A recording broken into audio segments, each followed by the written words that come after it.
वफाकी वज़ीर बराए तख़फ़ीफ़ ग़ुरबत और समाजी तहफ़्फ़ुज़ पीर सैयद इमरान अहमद शाह ने यौम यकजहती कश्मीर के मौके पर अपने ख़ुसूसी पैगाम में कहा है कि कश्मीरी अवाम की जद्दोजहद इंसाफ, वक़ार और हक़ खुदरादियत की जद्दोजहद है।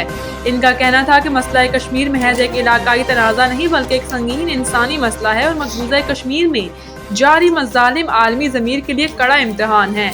वफाकी वज़ीर ने कहा कि कश्मीरी अवाम की बुनियादी इंसानी हकूक़ से महरूम रखना नाकाबिले कबूल है, जबकि पाकिस्तान कश्मीरी बहन भाइयों की सियासी, अखलाकी और सिफारती हिमायत से कभी दस्तबरदार नहीं होगा।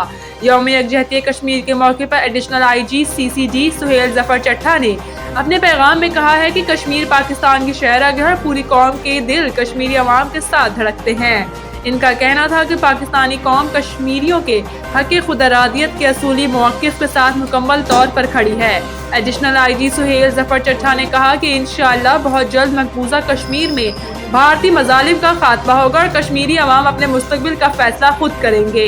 इन्होंने वाज़ेह किया कि पाकिस्तान हर महाज पर कश्मीरी अवाम की सिफारती, सियासी और इखलाकी हिमायत जारी रखेगा। रहनुमा पाकिस्तान मुस्लिम लीग नून चौधरी ज़ीशान अली ने यौम यकजहती कश्मीर के मौके पर कहा कि मक़बूज़ा कश्मीर में 8 लाख से ज़ायद भारतीय अफ़वाज की मौजूदगी इंसानी हकूक़ के लिए खुला चैलेंज है। इन्होंने कहा कि कश्मीरी अवाम की जद्दोजहद आज़ादी ज़रूर रंग लाएगी और वो दिन दूर नहीं कि जब कश्मीर आज़ादी की मंजिल हासिल करेगा।